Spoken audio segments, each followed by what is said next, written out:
તો નારદજીએ કહ્યું કે વ્યાસજી, તમને જે સમાધિમાં બેઠો ને જે દેખાય ત્યાંથી શરૂઆત કરો. વ્યાસજીએ આંખ બંધ કરી સમાધિમાં બેઠા. જેવી આંખ બંધ કરી એટલે મહાભારતનું યુદ્ધ બતાણું. તમે આંખ બંધ કરો એટલે શું દેખાય? બોલે તમારી નજીકમાં જે બનેલી ઘટના હોય ને એ તમને દેખાય. આ કથા સ્થળમાં બેઠા છો, મંડપમાં, અહીંથી ઘેર જાઓ અને આંખ બંધ કરો તો શું દેખાય? બોલે આ બધા જ બેઠા છે ને.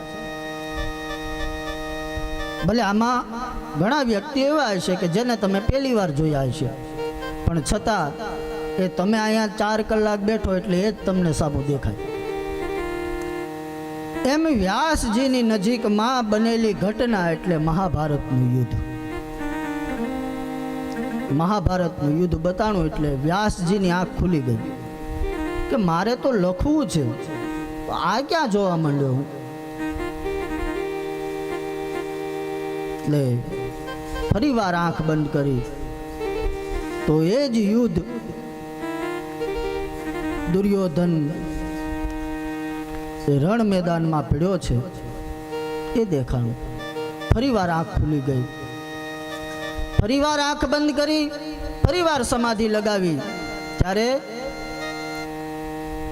બોલે અર્જુનનો રથ પકડેલા ભગવાન કૃષ્ણ એને બતાણા. એ કૃષ્ણ જ્યારે દેખાણા ને ત્યારે નારદ વ્યાસજીની આંખ ખુલી નહીં, બંધની બંધ રહી ગઈ. કહ્યું કે હવે જે મારે કાંઈ લખવાનું છે ને એ આ જ લખવાનું છે.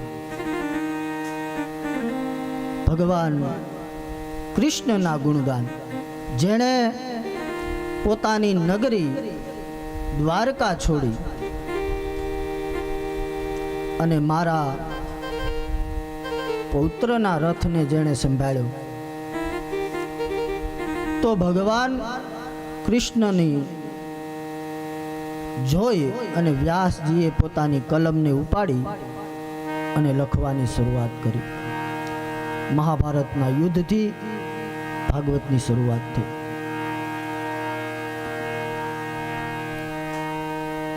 દુર્યોધન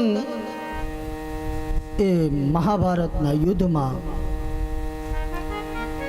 પોતાના હરેક શરીરમાં બાણ વાગ્યા છે, કણછે છે.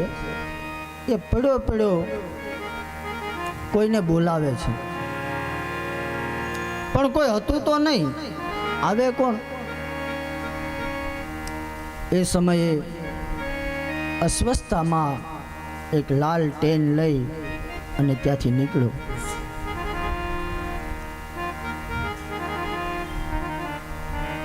જે દિશામાં દુર્યોધનનો હુંકાર સંભળાતો હતો એ દિશામાં ગયો. એ દિશામાં જઈને જુએ છે તો દુર્યોધન પડ્યો હતો.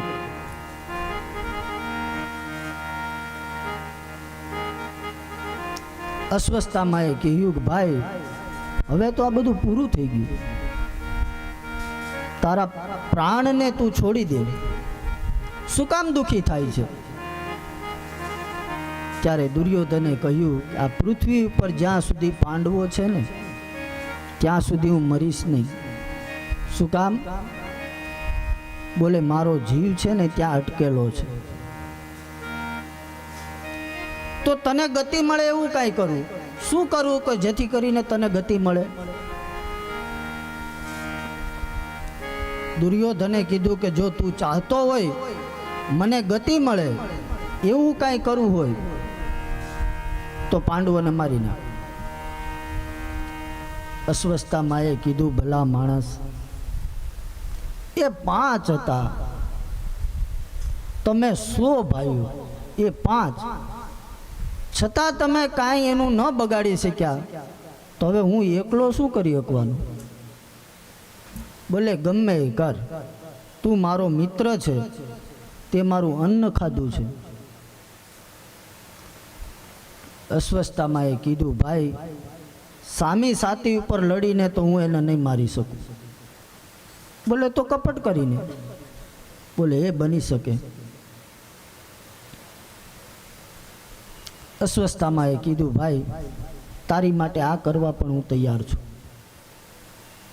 અસ્વસ્થતામાં લાલ ટેન લીધું હાથમાં, ખુલ્લું ખડગ લઈ અને ગયો પાંડવોની છાવણીમાં.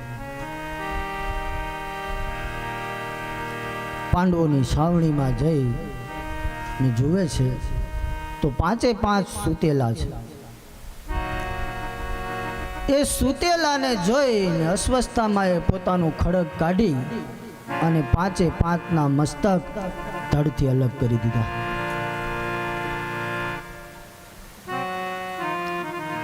ત્યાં પડેલું એક ઉપરીય વસ્ત્ર લીધું.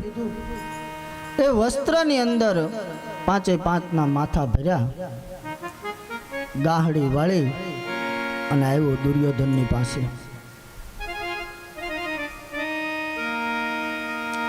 દુર્યોધનને કહ્યું, લે ભાઈ, હવે આ 5 પાંડવોના માથા. દુર્યોધને કહ્યું, બીજું મારે કાંઈ નથી જોતું, એમાંથી ભીમનું માથું કાઢીને મને આપને એટલે બસ પતી ગયું. અસ્વસ્થતામાં એમાં મસ્તક કાઢી અને આપ્યું.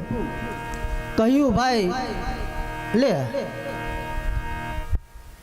એ માથા ઉપર જ્યારે દુર્યોધનનો હાથ પડ્યો, હાથ પડતાની સાથે ભલે અરેરાટી વ્યાપી ગઈ. અર આ શું કર્યું ભાઈ? અસ્વસ્થતામાં કહ્યું, તે આ શું કર્યું? બોલે જે તે કીધું તું એ. બોલે તે પાંડવોને નથી માર્યા. તો બોલે પાંડવોના 5 દીકરાઓ છે. અસ્વસ્થતામાં તે અમારા કુળનું નિકંદન કાઢી નાખ્યું છે.